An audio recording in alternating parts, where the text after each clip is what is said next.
श्री हरिवंश महाराज जी। महाराज जी, मैं केंद्रीय विद्यालय का एक शिक्षक हूँ। महाराज जी, आप कहना चाह रहे हैं कि महाराज जी काफी बार अभिभावक तुरंत शिक्षक के विरुद्ध शिकायत या कार्रवाई करते हैं। अभिभावक ये कलयुग का प्रभाव है, ये कलयुग का प्रभाव है। ऐसा नहीं करना चाहिए। ये हम जरूर प्रार्थना करते हैं कि जो अध्यापक हैं उनको बच्चों के साथ पशुता का प्रयोग नहीं करना चाहिए। पशुता जैसे निर्दयता पूर्वक जो दंड देना है, ऐसा पाया गया है, ऐसा कई जगह पाया गया है कि जिस तरह से विद्यार्थियों को प्रताड़ित किया गया वो पशुता थी।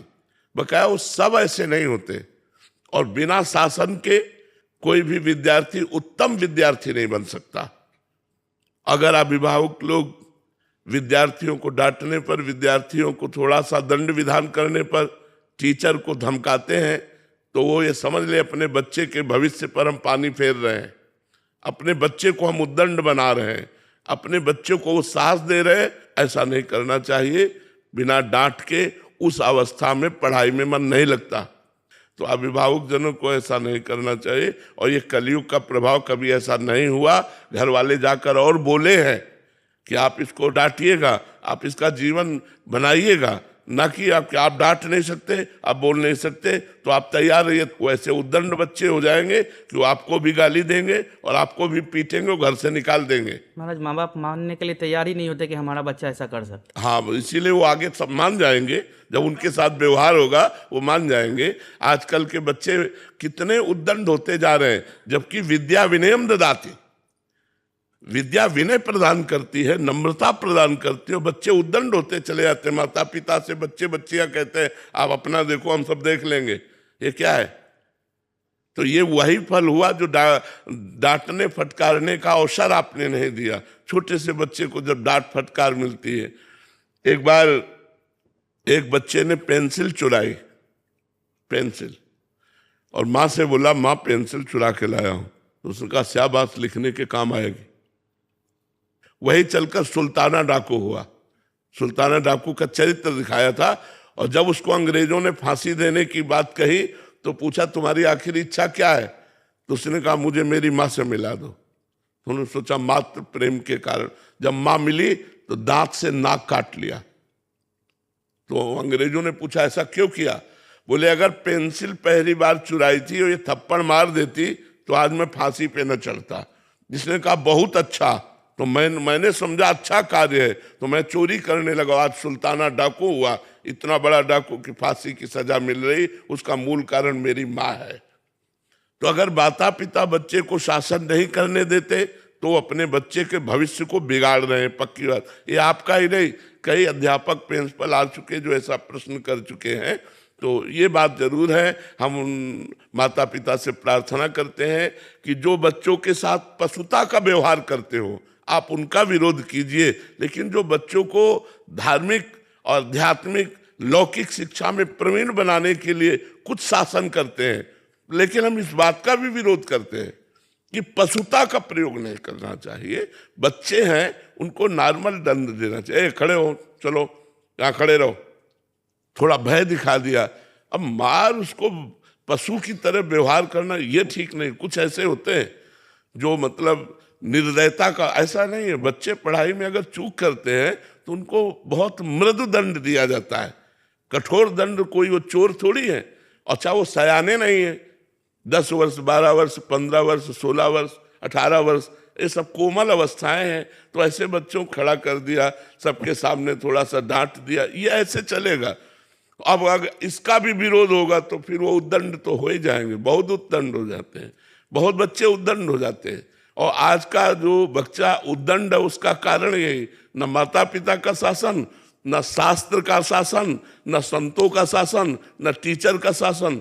तो फिर क्या, मनमानी आचरणों में उतर जाते हैं, ड्रग्स लेने लगते हैं, हुक्का पीने लगते हैं, गंदे आचरण करने लगते हैं। अंजलि वर्मा जी। राधे राधे महाराज जी। गुरुदेव भगवान कृपा करके महाराज जी बताइए कि किसी साध्वी और ब्रह्मचारिणी का जीवन किस प्रकार होना चाहिए, उनकी क्या दिनचर्या होनी चाहिए, उन्हें किन किन बातों का ख्याल रखना चाहिए जिससे वो गलती करने से बच सके। सबसे पहली बात है कि उसको भगवान का निरंतर स्मरण करना चाहिए। अब साधारण जो दिनचर्या है, 2 बजे रात्रि के उठ जाना चाहिए, 9 या 10 बजे के बीच में सो जाना चाहिए। अगर 10 बजे सो गए तो 11, 12, 1, 2, 4 घंटा हुए। अगर 9 बजे सो गए तो 5 घंटा हुए। दिन में 1 घंटा विश्राम करना चाहिए। निरंतर मंत्रों का अनुष्ठान करना चाहिए। अल्पाहार करना चाहिए। भोजन पवित्र और थोड़ा पाना चाहिए। और पुरुष संग या उस स्त्री संग से हमें बचना चाहिए जो हमारे अंदर काम भावना की वृद्धि करे।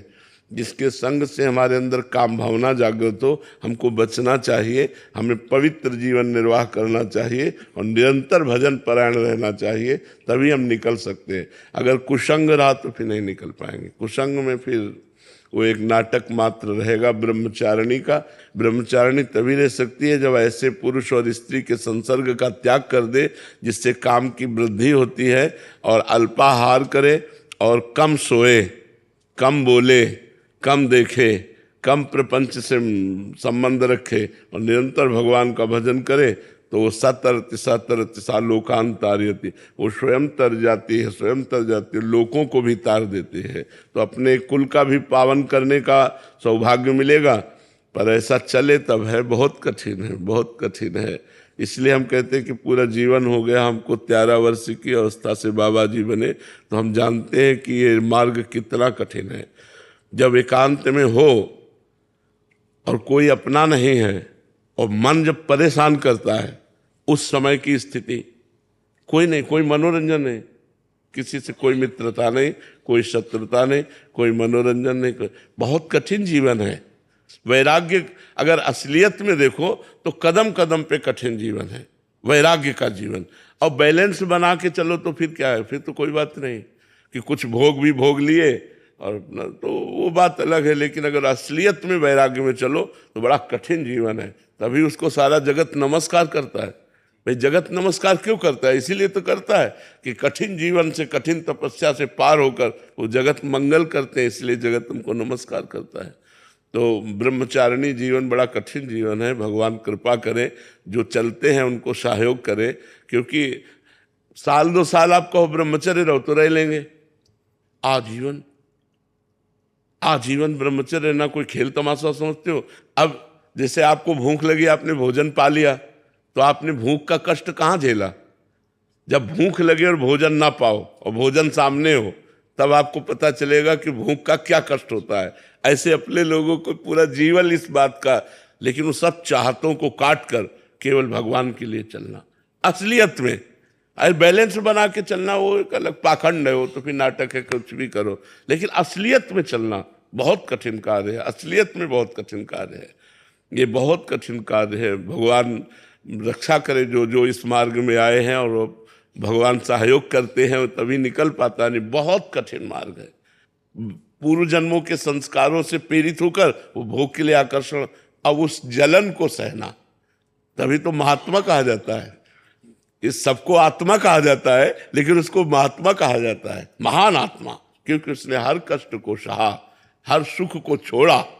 अब माता जी गरम गरम रोटी बना के दे रहे हैं वो जीवन, या पत्नी गरम गरम रोटी बना के दे रही वो जीवन, और यहाँ दरवाजे में मांगने गए गाली मिली, भगा दिया वो जीवन। बड़ा अंतरा है ना। तो बहुत ये वैराग्य का जीवन बड़ा कठिन जीवन है, यदि ईमानदारी से चले तो। महाराज जी कोई प्रश्न कर सकता है कि इतना कष्ट क्यों झेल रहे हो आप? समस्त जगत का कल्याण करने के लिए, स्वयं का कल्याण और समस्त जगत का कल्याण। मम भक्ति युक्तो भुवनम पुनातु, मेरी भक्ति से युक्त होकर जगत को पावन कर देता है। देखो, हम राष्ट्र के सैनिक कष्ट झेल करके ही तो हमारी रक्षा कर रहे हैं। बॉर्डर में खड़े कष्ट झेल कर ही तो रक्षा कर रहे हैं। वो गोली खा सकते हैं किसी मिनट भी, हर समय उनको भय कहीं से, लेकिन वो खड़े हैं ना। तो जो जितना त्याग करता है, जितना कष्ट सहता है, वो उतने जगत कल्याण करता है। महाराज जी जो भजन साधक या जो संत जन करते हैं उसका फल संसार को भी, हाँ, वो संसार को ही मिलता है। जो नमस्कार करते हैं, जो हमें भोजन देते हैं, जो हमें कपड़ा देते हैं, ये सब फ्री थोड़ी है।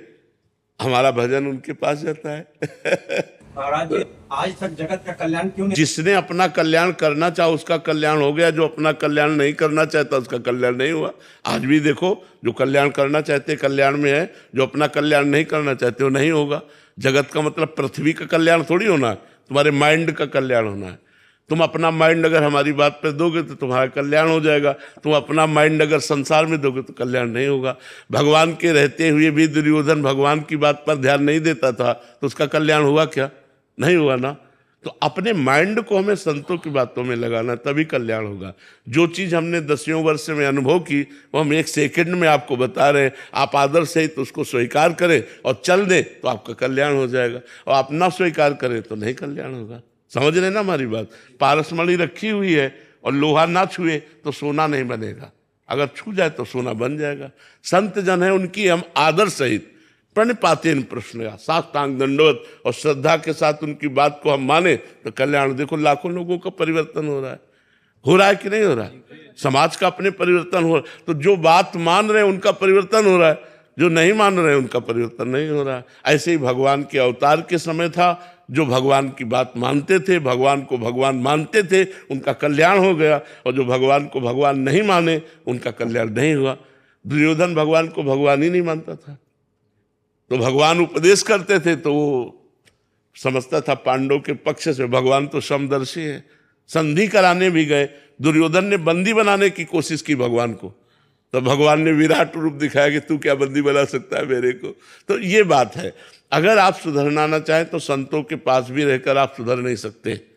आप सुधरना चाहें तो लाखों कोस दूर से संत की बात सुनकर आप अपना कल्याण कर सकते हैं। तो बात हमारी सुधरने की है, हम पर भगवत कृपा है, हम पर संत कृपा है, लेकिन हम पर हमारी कृपा नहीं है। हम अपने को गलत मार्ग में लगा रहे हैं, तो फिर कैसे कल्याण होगा बच्चा? समझ आए आपकी बात? हमारी इच्छा बीच में आ रही है। हाँ, इसी इच्छा का त्याग करके हमें संत की आज्ञा पर चलना होगा। बिना अपने को ऐसे थोड़ी हो जाता कल्याण। संत गुरुदेव की शरण में जाकर उनकी आज्ञा के अनुसार साधना करनी होती है। तो साधना क्या है ये गुरु बताएंगे, चलना कैसे ये गुरु बताएंगे, चलाना कैसे ये गुरु सामर्थ्य देंगे, लेकिन चलना आपको होगा। जैसे हमने रसोई बना के दे दी, तब खाना तो आपको होगा। अगर आप ना खाएं तो रसोई बाहर रखी रहेगी, आपका पेट भूखा रहेगा। इसी प्रकार साधन धाम मोक्ष कर द्वारा, पाई न जे परलोक संभारा, सो परत दुख पावई, सिर धुनि धुनि पछताए, काल ही कर्म ईश्वर मिथ्या दोष लगाए।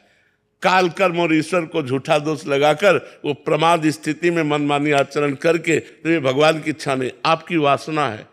तभी तो कहते बड़ा कठिन है, क्योंकि वासना का त्याग करके, कामना का त्याग करके भगवान के मार्ग में चलना। भगवान दिखाई नहीं देते और भोग सामने दिखाई देता है, और उसमें सुख है नहीं। भोगते भोगते जीवन व्यतीत हो गया, फिर भी वही भोग वासना की लालसा लगी।